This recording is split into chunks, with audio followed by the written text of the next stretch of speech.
Government schemes mango varieties ఏమిటి export అవుతున్నాయని మీ అందరికి ఇన్ఫర్మేషన్ కోసం చెప్పాను కదా.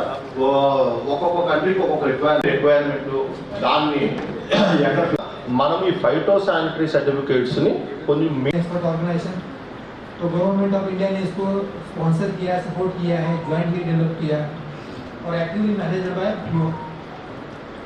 तो वहाँ पे అక్కడ మీ అందరు చాలా శాస్త్రీయమైన తరీకాతో చేస్తున్నారు, తక్కువ లేబర్స్తో పని చేపిస్తున్నారు, డ్రిప్ ఇరిగేషన్స్ ఇది అన్ని వాడుతున్నారు అండ్ చాలా దీంట్లో ఆధునీకరణ చేసుకుంటూ as compare to other crops మీరు చాలా బాగా చేస్తున్నారు. इसमें जितने भी यूरोपियन कंट्रीज़ हैं या फिर विदेश के जो भी देश हैं वहाँ पे फाइटो सैनिटरी नॉर्म्स जो हैं वो बहुत जो एक किसान थे वो कह रहे थे, इनफैक्ट जब मैं मार्केट भी गई थी तो जो यहाँ पे फर्टिलाइजर्स या यहाँ पे जो भी यूज़ करते हैं वो कुछ केमिकल्स होने की वजह से जो भी आपके फाइटो सैनिटरी नॉर्म्स हैं वो मीट नहीं कर पाते हैं. तो ठीक है, चलिए हम यूरोप यूएस उतने बड़े बड़े मार्केट टारगेट नहीं कर पाते उसकी वजह से. उसमें भी हमें DGFT లేదా मैडम మీ సహకారం కోరుకుంటున్నాము. दूसरा इशू क्या आया हाल फिलहाल में हमें आपने भी मेंशन किया अपनी स्पीच में, जो उसका भी काफ़ी प्रभाव होता है. जब मैं निज़ामाबाद आई तो उस समय ये ईरान US वॉर चल रहा था. जो हमारे अभी किसान हैं हल्दी के वो मेनली बांग्लादेश का UAE का रूट यूज़ करके बांग्लादेश की तरफ जाते हैं क्योंकि पाकिस्तान एयर स्पेस हम यूज़ नहीं करते. लेकिन ईरान और अमेरिका के बीच जो युद्ध चल रहा था उसकी वजह से वो एयर स्पेस भी हमारे किसान इस्तेमाल नहीं कर पाए. तो उसके फलस्वरूप काफ़ी डिस्ट्रेस सेल हुई हमारे यहाँ. एक समय मुझे जहाँ तक याद है जब मैं निज़ामाबाद आई भी नहीं थी तो पेपर में पढ़ते थे कि भाई 17,000 जा रहा है मेट्रिक टन, 18,000 जा रहा है. डिस्ट्रेस सेल की ऐसी परिस्थिति आ गई थी, चाहे वो कोविड हो या और भी जियोपॉलिटिकल सिनेरियोज हो, कि 8,000 रुपये तक उसका जो है दाम गिरा था. तो एक जो हम DGFT से एक्सपेक्ट करते हैं हमें ये जो इंश्योरेंस है in a form of price insurance geopolitical condition से या फिर कई बार होता है कि जो वातावरण भी होता है वो भी अगर अनुकूल नहीं होता है तो राइतों को डिस्ट्रेस सेल करना पड़ता है किसान को रखते हैं. నేను కొన్ని కోల్డ్ స్టోరేజెస్ కూడా చెప్పాను డీడీ గారు ఉండే మాకు. బట్ ఒక్కొక్క నెలకి అంటే ఒక్కొక్క బ్యాగ్ చొప్పున 14 రూపాయలు మీరు కట్టాల్సి వస్తుంది. దాని తర్వాత కూడా ఆ పరిస్థితి బాగుంటుందో లేదో అనేది గ్యారెంటీ లేదు. मतलब कोल्ड स्टोरेज में वो रखते हैं आ रहे हैं एक बस्ता का 1 kg का, उन्हें कम से कम 3 महीने का लॉकिंग पीरियड देना होता है.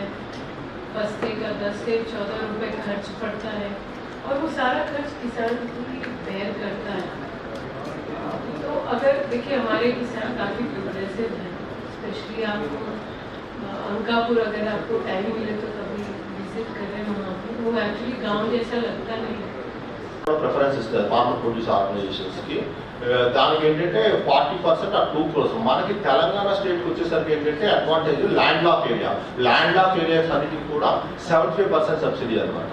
ఓకే, అలాగే ఈ రైస్ మిల్లర్స్కి కూడా ఈ సార్టెక్స్ మిషన్స్ వాటికి కూడా subsidy provide under the scheme for infrastructure development ప్రకటించింది DGFT ద్వారా అని చెప్పారు. చాలా హ్యాపీ అనిపించింది, నాకు చాలా సంతోషం అనిపించింది.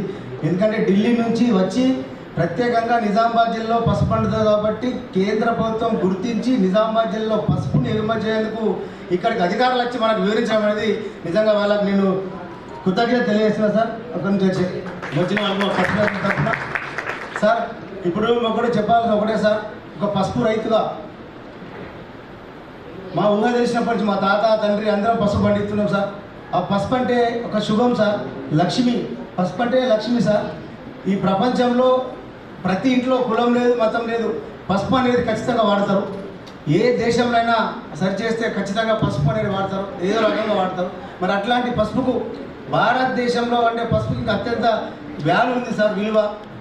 అందులో నిజామాబాద్ జిల్లా పండే పసుపు ఇంకా వాల్యూ సార్. ఈశాన్య రాష్ట్రాల్లో కురుకును ఎక్కువ వెళ్తుంది, కానీ ఇక్కడ పండించే మన మహారాష్ట్ర, తెలంగాణ, ఆంధ్రప్రదేశ్లో పండించే పసుపులో మాత్రం కన్జ్యూమర్ ఎక్కువ వాడతారు సార్. అంటే ఫార్మర్ పండించిన పసుపును తినడానికి మాత్రం చాలా ఉపయోగపడుతుంది. ఈశాన్య రాష్ట్రంలో పండింది కురుకును ఎక్కువ వెళ్తే ఫార్మా కంపెనీకి పోవచ్చు.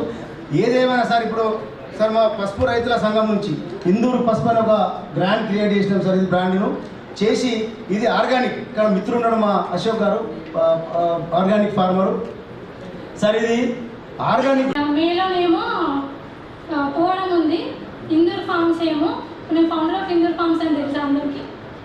ఇందూర్ ఫార్మ్స్ ఏమో ఫిబ్రవరిలో స్టార్ట్ చేసిన కదా, స్టార్ట్ చేసిన ఏమని, ఇప్పుడు మనం ప్రతిరోజు చూసే న్యూస్ల్లో 2 కామన్ న్యూస్లు ఏంటంటే, ఒకటి రైతు నష్టపోతున్నాడు, ఆత్మహత్యలు చేసుకుంటున్నాడు, పంట వండుతలేదు, పంట నష్టపోతున్నారు. సరే అని పంట మంచిగా పండించిన తర్వాత ఏమవుతుంది, రేట్ ఉండదు యాజ్ యూజువల్. ఇదైతే ప్రతిరోజు న్యూస్ ఇది. ఇంకొక న్యూస్ ఏంటంటే కల్తీ ఫుడ్ తింటున్నారు, అనారోగ్య పాలవుతున్నారు, ఇది ఇంకొకటి. ఈ 2 న్యూస్లు ప్రతిరోజు ఉండేటివి.